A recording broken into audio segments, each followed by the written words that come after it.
The conference room on the 42nd floor of Whitmore Global sat in the kind of silence that only money and fear can produce together. Sunlight cut across the long walnut table at a clean diagonal, touching the untouched water pitchers, the rows of closed laptops, and 4 partners from overseas who had flown in for the signing of a $400 million logistics deal. At the head of the table stood Astrid Whitmore, 28 years old, acting chief executive, daughter of the man whose name was on the tower. She wore a black bodycon dress with a soft V neckline and heels that announced each step like a small verdict. Her dark hair fell on one shoulder, her voice measured, her eyes sharper than anyone else in the room. At the far end of that same table sat Finn Corbin, 29 years old, wrinkled white shirt, sleeves rolled to the forearm, a thin folder in front of him. He was a risk operations analyst, not an executive, and he had not been introduced by name.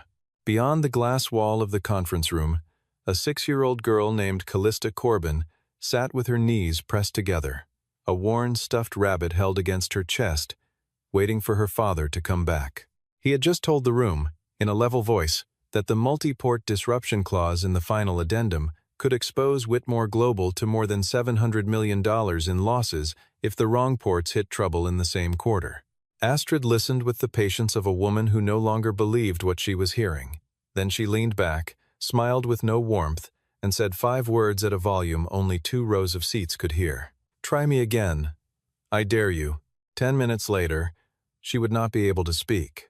Hours earlier, while that room was still empty and the city was still gray outside the towers, Finn Corbin sat on the edge of a small twin bed in a 2-bedroom apartment and listened to his daughter breathe.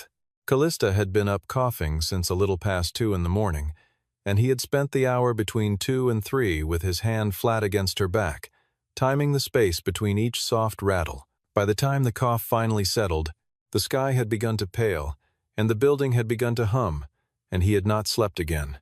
The alarm on his phone went off at 5:45. He turned it off before the second buzz. He moved quietly, the way fathers learn to move when a sleeping child is the most important thing in the house. In the kitchen, he scrambled 2 eggs, poured a small glass of orange juice, and started the coffee pot without pressing the button for himself yet. Coffee was a privilege he gave himself only after the lunchbox was packed. He opened his laptop on the kitchen counter and glanced at email while the pan settled. A message from Leon Hawthorne, corporate counsel, marked the multi-port addendum as cleared. Finn read the line twice. He had sent concerns about that exact clause 3 days earlier and had received nothing but a flat acknowledgement in return. Now, with 1 sentence, Leon had turned a warning into paperwork. Finn closed the laptop without responding. He knew how to wait until he had the whole picture. At 6:20, his phone buzzed with a school notification.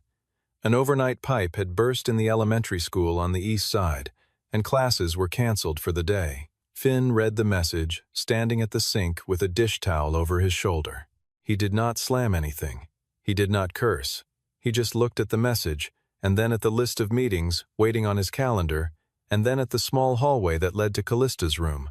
He had 1 meeting he could not miss. The partners had flown in. The signing was scheduled for just after noon. He tried 3 numbers. The neighbor who sometimes watched Callista for an hour was away visiting her mother. The local drop-in center required 24 hours of notice and a physical form signed by a pediatrician. Callista's grandmother lived 4 states away. Finn set the phone down on the counter and stood there long enough for the coffee pot to finish. Then he did the only thing he could do. He packed a small canvas backpack with colored pencils, a sketch pad, a juice box, a bag of crackers, an allergy inhaler, and the stuffed rabbit, because Callista would not leave the building without the rabbit. By the time she padded out to the kitchen in her pajamas, rubbing one eye with a small fist, he had her outfit laid on the back of the chair and a smile ready. "Good morning, Bunny," he said. "Quick change in plans. School's closed today. You are going to hang out with Dad for a little while." She looked up at him with the serious expression that still surprised him. "Is it a big day at work?" "A little bit. I will be really quiet." "I know you will," he said, kneeling to help her into her shoes. "Hot chocolate if you are." She thought about that for a moment. Then she nodded once, as if accepting the terms of a contract, and went to find the rabbit. The drive into the city was ordinary until it was not. Callista hummed a made-up song in the back, and Finn checked the mirrors 3 times more than he needed to. He did not think of the deal. He did not think of the addendum. He thought of the weight of the inhaler in her backpack, the pediatrician appointment he had already rescheduled twice, and the invoice for rent that would post automatically on Friday. These were the things that made him a careful man. He could not afford a bad decision, not this week, not any week. He parked in the garage beneath Whitmore Global at 7:51. He lifted Callista out of the car seat, slung her backpack over his shoulder, and walked her to the executive floor's small visitor lounge, a glass-walled room meant for guests. He set her up on a chair by the window with the sketchpad and a juice box. He pointed to the receptionist, a woman named Nora, who smiled at Callista as if she had been waiting her whole shift to do so. "I need you to stay right here," Finn said. "If you need anything, tell Miss Nora. If you need me, tell her to find me. I will come back and check on you, and we can have lunch together. Can you do this for Dad?" Callista nodded, solemn as a judge. She lifted the rabbit slightly. "We will wait." He kissed the top of her head and walked toward his cubicle. He did not see Astrid Whitmore, who was standing behind the frosted glass of an executive office, watching a small girl in sneakers and a blue cardigan holding a stuffed rabbit and staring out the window as if she had done this many times before. Astrid had slept 4 hours and reread the signing agenda until she could recite it from memory. Her father, George Whitmore, had told her 2 weeks earlier that this deal would prove to the board that she could carry the tower on her shoulders, and she did not intend to let that remark fade. What she had not planned for was a child in the waiting area, a wrinkled shirt, and a junior operations analyst who would not simply sign and step aside. When she turned from the window, Clinton Mercer was already in the doorway with 2 coffees and a folder under one arm. Clinton was 45, silver at the temples, his tie always half a shade more expensive than it needed to be. He was the company's chief strategy officer, and he had been at Whitmore Global for almost a decade longer than Astrid had been in any position of power at all. He smiled in the way he always smiled, which was with his mouth only. "The operations side is going to try to get cute this morning," he said. "I am hearing Corbin wants another meeting on the addendum." "He already got one," Astrid said. "He did. Legal signed off. It is strange." "Strange how?" Clinton set her coffee down and took a long breath. "He is a careful man, but he came up through field operations. He sees worst-case scenarios the way the rest of us see weather. Useful when you are loading ships. Less useful when you are trying to close a deal with people who have flown halfway around the world to sign it." He glanced through the wall toward the lounge. "I noticed he has his daughter with him today. I hope everything is all right at home." Astrid followed his glance. The girl with the rabbit was drawing something, her small tongue caught between her teeth in concentration. Astrid turned back to her screen. "Put the addendum on my desk. I will look at it before 10. "Already on your desk," Clinton said, and left. At his cubicle, Finn had already opened the shared legal folder. He laid 2 versions of the addendum side by side and cross-referenced them with the version history in the file system. What he saw was small and exact. The old clause had the 2 companies share responsibility for port disruption losses on a proportional grid, with thresholds that opened and closed based on the severity of the event. The new clause dropped the grid and replaced it with a flat waterfall in which Whitmore Global absorbed the first and largest share of any multi-port incident, regardless of cause. If one port stalled, the exposure was manageable. If 2 or 3 stalled at once, as they sometimes did during strike seasons or bad weather in the Gulf, the new language pulled the company under the waterfall and kept it there. He checked the metadata. The change had been saved at 10:52 the previous night, after normal business hours, by an account with senior edit rights. He opened his own outbox. He found the memo he had sent 3 days earlier flagging the same clause as too narrow, with a specific request for a written response before any final version went to the partners. Leon had replied with 2 words. "Noted. Thanks." That was the whole response. Someone had not made the clause safer. Someone had made it worse. Finn did not shout. He did not storm down the hall. He exported the version history, took screenshots with timestamps, and saved a full risk model of 3 scenarios to a small flash drive he kept for moments exactly like this one. Then he walked to the legal suite and knocked on Leon Hawthorne's door. Leon had spent long enough at the company to prefer quiet wins to loud ones. He looked up from his screen and did not smile. "Finn, you cleared the addendum this morning. I cleared what I was given. The multiport language was changed last night. I flagged the original language 3 days ago. Leon, I need to know whether you understood what was changed and who asked for it." Leon adjusted his glasses.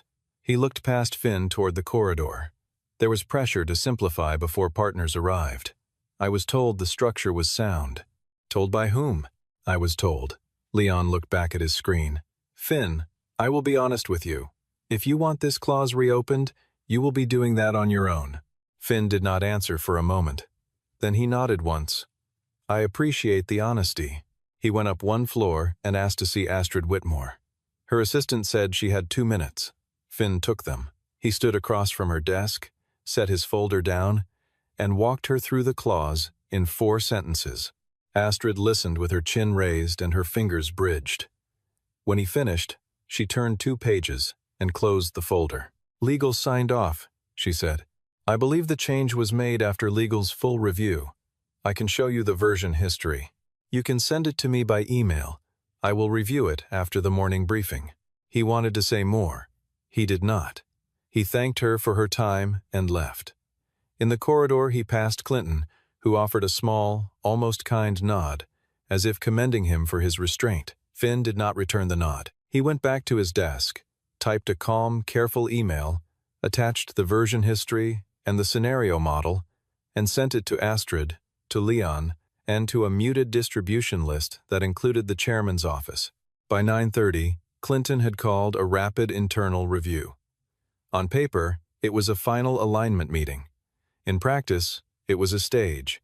Finn was invited 15 minutes late, by which point the senior managers were already seated and drinking coffee that someone else had poured. He walked in with his folder and saw Astrid at the head of the short table, Clinton on her right, Leon 2 seats down, with his eyes on the grain of the wood. Finn took the empty chair at the far end. Clinton opened with the phrase he had clearly rehearsed. "We have a small gap in the chain of operational confirmation on this morning's addendum and a minor misunderstanding at execution management level. I want to resolve it here before noon." He did not name Finn. He did not have to. He used the pauses the way a surgeon uses instruments, placing each silence exactly where it would cut. Finn asked to speak. He laid out the timeline without drama. He had flagged the clause on Thursday. He had asked for a written confirmation before any revision. Leon had acknowledged the note. No one had replied with detail.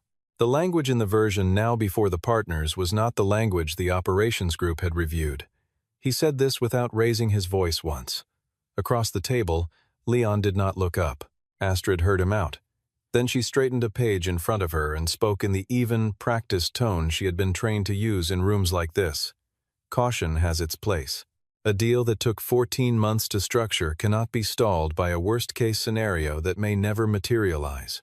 People in operations are wired to look at what could go wrong. Leaders are asked to look at what must be finished." It was the kind of sentence that played well in a conference room and badly on a conscience. Finn absorbed it. He did not argue the philosophy. He could not fix a philosophy in a single meeting. He could only fix a clause. Astrid was not done. She did not look toward the lounge, but she did not need to. "I also want to note," she said, "that when personal circumstances arrive in the middle of a signing day, sometimes the people carrying them are not in the best position to assess pressure. That is something we should all be mindful of." Nobody mentioned the little girl in the waiting area. Nobody needed to. A small heat rose in the back of Finn's neck and did not reach his face. He heard the gentle, sharp little sound of a door closing, somewhere very close. He did not answer the remark about personal circumstances. He would not hand them his daughter to use as a chess piece. He only said, "I will be available for technical support in the partner meeting if you require me." Astrid nodded once. The meeting moved on. No decision to revisit the clause was made. On the way out, a senior manager avoided Finn's eyes. Another, an older woman from finance who had known him for 2 years, touched his sleeve in the doorway and said very quietly, "Send me the version history." He sent it to her before he sat down. Within the hour, Whitmore Global began to punish him in the polite, procedural way that large companies punish people. His access to 2 shared folders was revoked without notice. His employee badge chirped a wrong tone when he tried to enter the executive corridor and had to be buzzed in by reception. He found an email from Human Resources asking him to come in for a routine documentation review the following morning, with no agenda attached. 2 colleagues who had waved at him that morning now spoke into their phones when he passed. He did not panic. He went to the lounge. Callista was still in her chair, legs swinging, drawing what looked like an ocean with a boat on it. When he walked in, she lifted the drawing up proudly. He sat next to her for 4 minutes. He let her draw a small figure with a tie, standing on the boat, and said, "Is that me?" She nodded. He held the paper up to the light and said it was the best boat he had ever seen. When he stood to leave, she looked at him and asked, "Why did your badge sound funny?" "Machine is being slow today," he said, adjusting her cardigan at the shoulder. "Nothing to worry about." He kissed her forehead and went back to work. At his desk, he checked his personal email on his phone. A calendar reminder blinked. Callista's specialist appointment next Tuesday. Already rescheduled twice. Another reminder for the pharmacy refill. Another for rent. Autopay set for Friday. He held the phone in his hand and thought about the careful architecture of a single parent's month, how one misstep at work could collapse 3 walls of it. Then he opened his laptop. He backed up everything he had sent that morning to the flash drive. He added a clean cover sheet summarizing the exposure numbers. He drafted a second, shorter memo addressed to the chairman's office, respectful in tone, direct in content. He did not send it yet. He set it in a folder where he could send it in 1 click if the meeting at noon left him no other option. Then he went down to the lounge, sat beside Callista, and quietly ate a granola bar while she worked on a drawing of the 2 of them standing in a garden. She asked, without lifting her pencil, "Did you do something wrong, Dad?" He waited until he could make his voice as steady as he needed it to be. "Not everyone who gets told they are wrong actually is," he said. "Sometimes it takes a little while for other people to see what is really there." She thought about that. "Like when I spelled my name right but the substitute teacher said it was wrong? Something like that." She nodded. "Okay." She went back to drawing the garden. The partner meeting began at 11:58 on the top floor. The room smelled of fresh coffee, clean wool, and nervous polish. The 4 delegates from overseas arrived together, shaking hands with Astrid in a slow, deliberate order that communicated that seniority still mattered to them. George Whitmore joined by video link from a board off-site, his face filling a screen at the end of the room. He did not greet his daughter by name. He greeted the chief executive. Astrid opened the meeting with the kind of clean, controlled presentation that made people understand why she had been handed the chair. She spoke about expanded shipping lanes, long-term commitments, operational resilience, and the strength of the combined company's fleet. She answered early questions crisply, without notes. She was not a placeholder. She was a leader in training, and she meant for the room to see it. Finn sat at the far end, nearest the display controls. No one introduced him by title. He understood. After the morning, he had not expected a seat nearer the middle. He opened his laptop to the shared slides and made himself useful. Then the partners began to probe the operational details, and small cracks began to open. One delegate asked about the winter buffer on the northern lane. Astrid answered 9 days. The correct answer, given the revised schedules, was 11 days.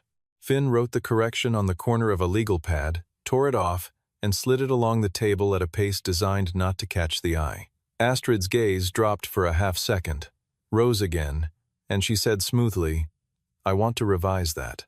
Our confirmed buffer is 11 days, accounting for the updated ice windows." She said it as if she had remembered on her own. Another partner asked about the priority order during coastal storm events.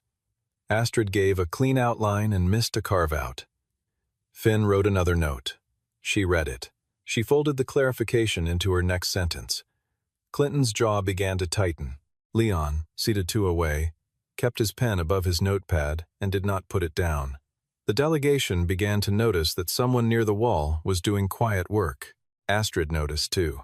She felt the small, bright anger of a person who has just been helped by the one person she had told herself she did not need. It did not feel like gratitude. It felt like a debt, and she did not like debts.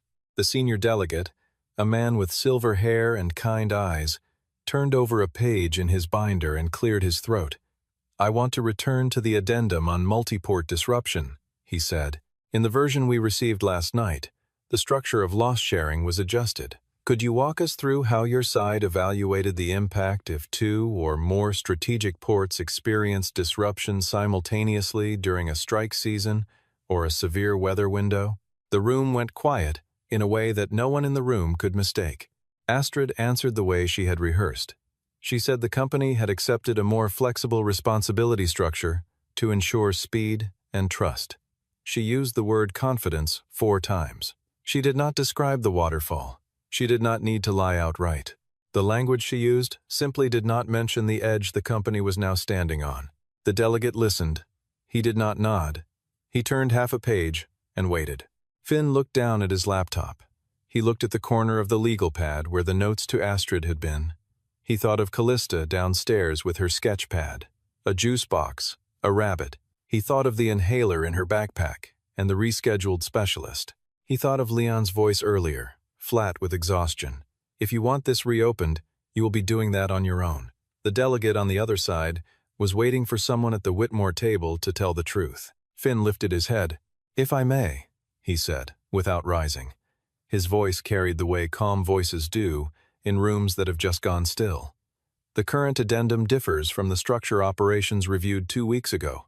In the scenario you described, the revised language concentrates a disproportionate share of loss on our side. I believe it is right for this room to see the difference before we go any further." Astrid turned toward him slowly. For a beat, she looked like someone who had been trained by a decade of boardrooms for exactly this moment, and found that none of the training had prepared her for the tone Finn had just used, which was neither challenging nor apologetic. It was factual. It was the tone of a man who had nothing to prove and nothing to hide. She chose power. She leaned back in her chair, smiled the smile that had ended other meetings in her favor, and said, "Try me again. I dare you." It was not loud. It was the opposite of loud. She believed the room was still hers. She was wrong. Finn looked at her for 2 full seconds. He was not angry. He was not pleased. He was simply done waiting. "I do not need to try you again," he said. "I only need to show the room what was missed." He turned to the senior delegate. "May I have 60 seconds to display a document?" The delegate nodded once, slowly. Finn connected his laptop to the screen. The logo of Whitmore Global appeared, and then was replaced by a clean, date-stamped timeline. What followed took a little under 10 minutes, and in those 10 minutes, the architecture of the meeting changed. He opened, first, the memo he had sent on Thursday to Legal and Operations, flagging the multiport clause and requesting a written response. He opened Leon's 2-word reply. He opened the file metadata for the current addendum, showing the revisions saved at 10:52 the night before by a senior account. He opened a side-by-side of the old language and the new, annotated cleanly in plain English so that every non-lawyer in the room could follow. He opened the risk model with 3 scenarios: a port strike, a coastal weather event, and a container shortage, each with dollar figures built from the company's own historical filings. The total exposure under the revised language, if any 2 of the 3 scenarios overlapped within a single quarter, came to slightly over $700 million. No one interrupted. Leon's face went the color of old paper. Clinton kept his expression in place, but a small sheen had appeared above his collar. The partners read along in their own binders, pen tips moving down margins. On the screen at the end of the room, the camera caught George Whitmore leaning forward. His voice, when it came through the speaker, was quiet and clear. "Pause the signing." Finn opened one final file. It was a short internal note he had found in the system, written as a bullet list in a strategy document, referring to the operations team's concerns about the addendum as, in its exact phrase, risk-averse, thinking that must not be allowed to slow a defining deal. The author field showed a name every Whitmore employee at the table recognized. Clinton did not move. He did not look at Astrid. He looked instead at the carpet. Astrid sat very still. She had not been made a fool in front of this room. She had been shown, plainly and without cruelty, that she had been led. The difference mattered. She understood that the difference mattered only if she did something with it. It was at that moment that the conference room door clicked softly open. No one had called for Callista. She had simply waited long enough. She stood in the doorway, in her blue cardigan and sneakers, the rabbit pressed against her chest, her hair a little flattened on one side from the lounge chair. She looked around the room at all the grown-ups she did not know, and then her eyes found her father, and the tightness went out of her small shoulders all at once. "Daddy," she said, "can we go home? I am hungry." No one spoke for a few seconds. The senior delegate's pen paused above his page. One of his colleagues set down a water glass without a sound. The video feed of George Whitmore showed him taking a slow, careful breath. Finn did not stand right away. He simply looked at his daughter with the same steadiness he had given the claws. And for a moment, the entire weight of the morning, the closed doors, the chirping badge, the empty folder access, the quiet human resources email, the long silence at the end of a table meant to make a man small, all of it sat visible on his face. He did not need to explain any of it. The room understood. Astrid stood up. She had been raised among boardrooms. She had been told that leaders did not apologize in front of partners. She decided, in that second, that whoever had told her that had been wrong. She walked around the table with her heels steady on the carpet and stopped a respectful distance from the door. She did not touch the child. She looked at Finn. "Mr. Corbin is right," she said, her voice clear enough to carry to the video feed. He raised his concerns on Thursday through proper channels. Those concerns were not answered in good faith. The addendum was altered last night under pressure I allowed to exist in this building. The internal review earlier today reached the wrong conclusion about the wrong person, and I let it happen. If this deal had been signed as it stood, this company and our partners would be in a position none of us could accept.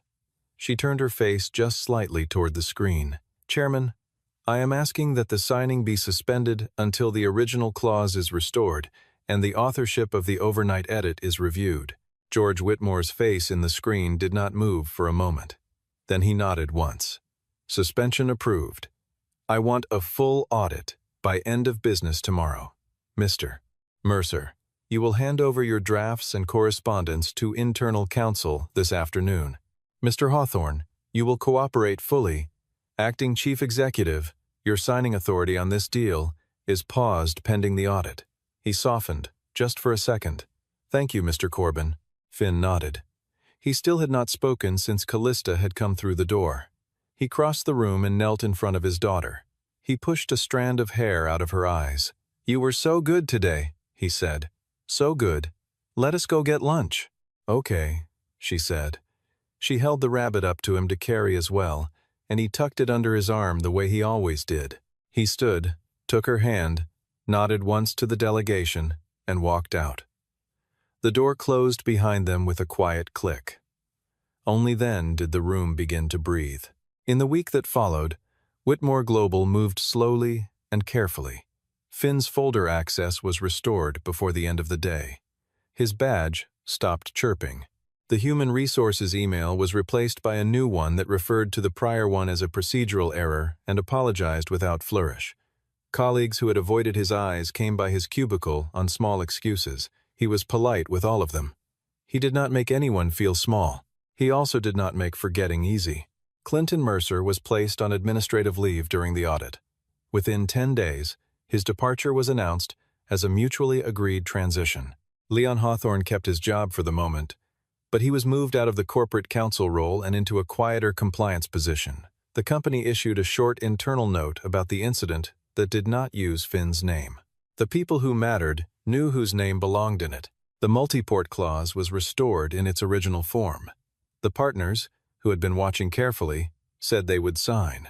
They said, in a line their senior delegate made a point of delivering in person, that they had decided to move forward because they had seen how this company handled a hard moment, not only how it handled an easy one. Astrid came to find Finn one evening after the office had mostly emptied. She did not come in heels.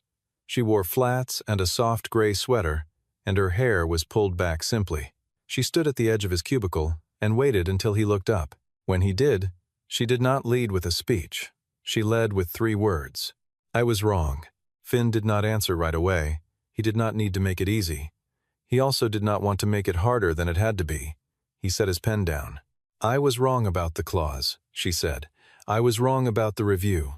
I was wrong about how I spoke to you in that room, and I was wrong about your daughter being in this building.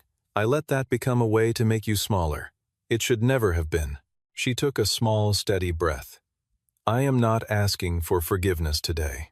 I am telling you that I know the difference between what I did and what I should have done." He let the silence settle for a moment. "Thank you for saying that," he said. "It matters." Then he added, carefully, "The thing I almost lost this week was not my pride. It was health insurance, rent, a specialist appointment, and a daughter who already knows what it feels like to wait. I want you to understand that before we go any further." She nodded. She understood. 10 days later, he was offered the role of Senior Operations Director, with a team of his own, a seat at the deal review table, and a pay step that made his monthly math less cruel. The human resources lead asked him, almost as a formality, what questions he had about the package. He had one. "Does this role allow me flexibility when my daughter is sick?" The lead paused. It was not the question she had prepared for. "Yes," she said. "Yes, it does." He thought about it for 2 days, and then he accepted. On a Friday evening a few weeks after that, Astrid Whitmore happened to be in the lobby when Finn came down from his new floor with Callista at his side. The little girl was telling him about a drawing she had made of a house with too many windows. He was laughing softly. They did not notice Astrid at first. She was alone, between meetings, standing near the tall windows, and for a few seconds she did not step forward. She only watched. She had spent her adult life believing that power was the capacity to make a room fall silent when she spoke. In the last few weeks, she had learned that real power was sometimes the patience to stay quiet long enough for the truth to stand on its own, and then to speak at the right moment, not for the sake of the ego, but for the sake of what needed to be protected.